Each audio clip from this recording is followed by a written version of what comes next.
स्वागत है दोस्तों। आज की वीडियो में हम सीखेंगे कि एचटीएमएल को हम सीएसएस से कैसे लिंक कर सकते हैं। तो बेसिकली मैंने यहाँ पे एक फाइल बनाया है। तो मैं शुरुआत से आपको फिर से एक बार करके बताता हूँ आपके लिए। तो अभी के लिए इस फाइल को डिलीट करता हूँ, मैं डिलीट कर दिया। तो और इसको मैं निकाल देता हूँ सारा का सारा। तो हमने पिछली वीडियो में देखा था कि हमने इमेज टैग को कैसे इस्तेमाल करते हैं। तो आपको उसके बारे में बेसिक सा इन्फॉर्मेशन दिया था पिछले वीडियो में। तो आगे आने वाले वीडियो में आपको ज़्यादा इन्फॉर्मेशन दे दूंगा। तो हम समझते हैं कि वेब पेज और वेबसाइट में डिफरेंस क्या होता है सबसे पहले। तो ये वेबसाइट जो होता है, it is a collection of web pages, मतलब बहुत सारा वेब पेजेस मिलके एक वेबसाइट बनाता है। और वही वेब पेज यानी कि वो सिंगल पेज होता है, जैसे कि लॉगिन पेज या फिर कुछ और। तो हम उसे सिंगल पेज कह सकते हैं। तो उसमें अगर उसके अंदर और अभी एक सा चीज आता है जैसे कि डायनेमिक और एक स्टैटिक। डायनेमिक यानी कि जो रियल टाइम के अंदर, मतलब आप ब्राउज कर रहे हो, आप उस कौन से वेबसाइट को, तो उस यूज करने के टाइम पे अगर वहाँ पे कुछ चेंजेस हो रहा है तो हम उसे डायनेमिक कहते हैं। जैसे कि हम यहाँ पे अभी आप ये वेबसाइट देख रहे हो, मैं उसको रिफ्रेश कर दिया। हाँ, यहाँ पे देख सकते हो, यहाँ पे कुछ नीचे कुछ दूसरा था लेकिन अभी दूसरा आ रहा है। तो उसी तरह ये भी काम करता है। अभी बार मैंने रिफ्रेश कर दिया तो यहाँ पे थोड़ा सा चेंज हो गया, तो उसी तरह ये काम करता है। यानी कि वो डायनेमिक है, यानी कि रिफ्रेश और यूज करने के टाइम पर ही चेंज हो सकता है, उसे डायनेमिक कहते हैं। और जो स्टैटिक वेब पेज होता है जो कि हम अभी बना रहे हैं, उसे हम स्टैटिक कहते हैं, क्योंकि वो डेटाबेस से कनेक्ट नहीं होता और वो रन टाइम पे चेंज नहीं होता कंटेंट। तो हम इसे कह सकते हैं स्टैटिक। तो चलो शुरू करते हैं हम। अभी हम जो करते हैं, यहाँ पे हम HTML CSS को लिंक कैसे किया जाए सबसे पहले। तो यहाँ पे मैंने इसका स्निपेट डाल दिया है। आप उसे या फिर फिर से आप आपके लिए मैं नया बार बना के दिखाता हूँ, उसे एम्बेड भी कह सकते हैं। तो यहाँ पे मैंने बना दी। सबसे पहले हमने पिछले वीडियो में देखा था कि div क्या होता है। तो div यानी कि वो एक इमेजिनरी कंटेनर होता है, जो इमेजिनरी कंटेनर जो कि कितना बड़ा भी हो सकता है या फिर कितना भी छोटा हो सकता है। तो हम ये भी एक्चुअली HTML का एलिमेंट है, जहाँ पर आप खुद का एक एलिमेंट क्रिएट कर सकते हो जो कि इमेजिनरी होता है, जो कि स्ट्रक्चर फॉर्म करने के लिए पर्टिकुलर सा साइज देता है।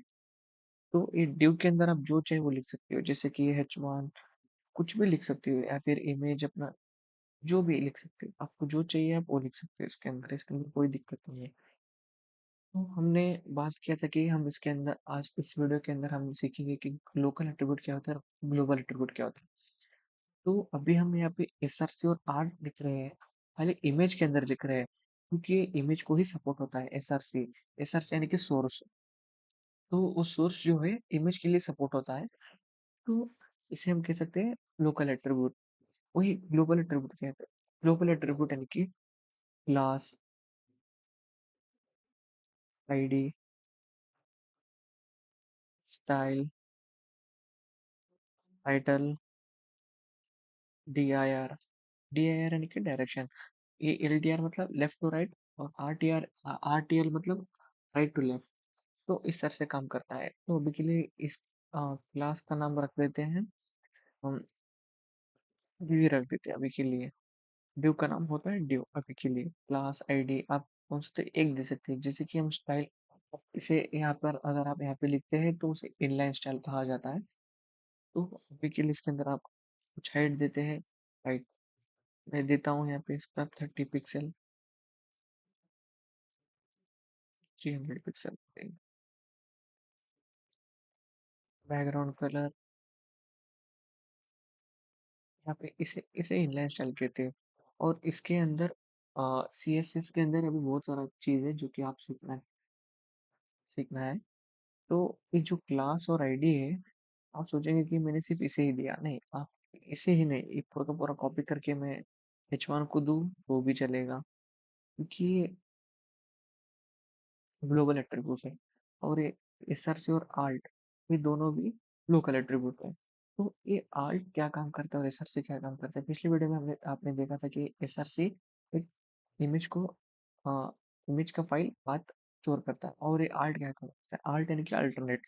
जैसे कि समझ लो कि हम एक वर्ड का हमने एक SRC फाइल दे दिया है। अभी एग्जांपल दे दूंगा मैं। आप यहाँ पे गो लाइव कर दीजिए और यहाँ पे देख सकते हो मैंने इनलाइन स्टाइल लिखा था जहाँ पे 300 पिक्सल और उसका हाइट हो चुका है इतनी। लेकिन वही मैं इसका हाइट यहाँ पे निकाल दूँ तो इसका क्या है हाइट ऐसे ही रहेगा? नहीं, वो सिर्फ़ उसके जो कंटेंट उसका जो कंटेंट होता है उसी के लिए वो सेव होता है, सेव नहीं हुआ। ओके, कोई बात नहीं। यहाँ पे यहाँ ये हाइट का आ रहा है यहाँ पे। स्टाइल के अंदर वो जो डिव होता है, वो डिव उतना ही हाइट लेता है जितना उसका उसके अंदर जो कंटेंट है। सपोज़ उसके अंदर सिर्फ़ हेलो होता, तो हेलो के नीचे ही कट जाता। उसके नीचे फिर ये बर्ड है इसलिए वो थोड़ा-सा दिखा रहा है। तो हम यहाँ पे देखेंगे कि इसके अंदर हम क्या कर सकते हैं नया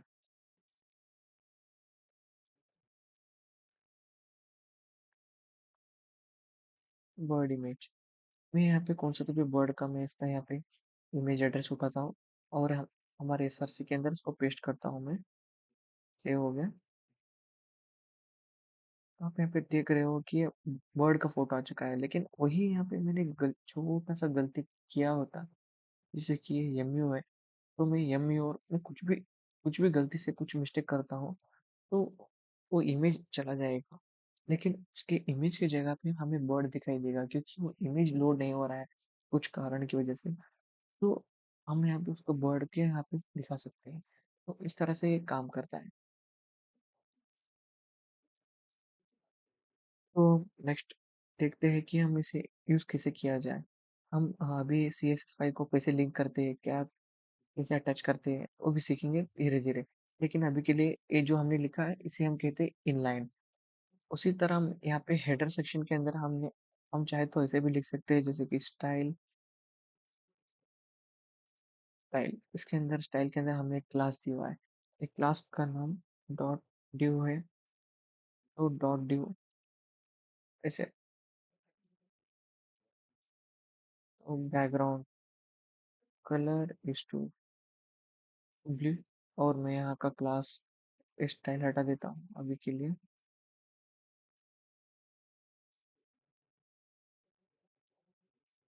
तो यहाँ पे आप देख सकते हो उसका कलर ब्लू हो चुका है किसका कलर ब्लू हो चुका है इसका तो कलर कुछ अलग सा है लेकिन क्योंकि ये हमने यहाँ पे इनलाइन स्टाइल दिया है तो ये इसको ज़्यादा प्रेफर करता है फर्स्ट इसका लेवल होता है सो हाई हाई प्रेफर करता है हाईएस्ट प्रायोरिटी मिलता है इनलाइन स्टाइल को उसी तरह नेक्स्ट होता है इंटरनल स्टाइलिंग इंटरनल स्टाइलिंग यानी कि हमें यहाँ पे लिखा हुआ है इसे इंटरनल स्टाइलिंग कहते हैं तो इसे सेकंड प्रायोरिटी मिलता है अगर आप उस कोई फाइल क्रिएट करके आप उसे यूज़ करते हो तो उसे कहते हैं एक्सटर्नल स्टाइलिंग तो अभी के लिए हमें एक काम का नहीं है तो निकाल देंगे हम सीख फिर हम उसके बाद आता है नेक्स्ट एंकर टैग यानी कि होता क्या है एंकर टैग बेसिकली वो काम क्या करता है कि वो एक यूआरएल को स्टोर करता है सो बेसिकली एक यूआरएल है तो मैंने इसको यहाँ पे लाया और यहाँ पे पेस्ट किया और मैं यहाँ पे करता हूँ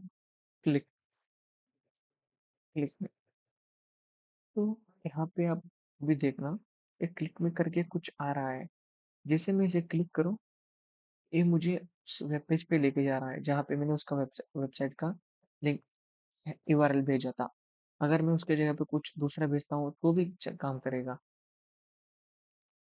तो बेसिकली अभी हमने देखा कि वो उसके खुद के पेज के अंदर ही खुला अगर आप चाहते हैं कि वो नेक्स्ट पेज पे खुले जैसे कि आपने कहाँ पर तो देखा बहुत सारे वेबसाइट्स के अंदर ऐसा होता है कुछ आप ऐसा कुछ चीज को क्लिक करते हो पेमेंट के लिए तो पेमेंट के लिए नेक्स्ट पेज पे जाएगा जो उसे कहते हैं हम target is to blank blank यानी कि जो खुद के पेज पे है उसी पेज पे ही करने देगा अभी यहाँ पे क्लिक किया तो यहाँ पे देख सकते हो इसने नेक्स्ट पेज पे ट्रिगर किया मुझे तो उसी तरह अगर मैं target is to blank blank यानी कि अगले पेज पे लेके जाता है टारगेट इज टू सेल्फ होता है सेल्फ यानी कि वो खुद के पेज में लोड करता है मुझे बाय डिफॉल्ट सेल्फ ही होता है लेकिन आप चाहे तो उसे चेंज कर सकते हैं फिर उसको कुछ कुछ भी रख सकते हैं तो हमने इस वीडियो में देखा है कि HTML कैसे स्निपेट यूज करते हैं फिर उसके बाद आता है ड्यू टैग फिर उसके बाद आता है लोकल एट्रीब्यूट ग्लोबल एट्रीब्यूट फिर आता है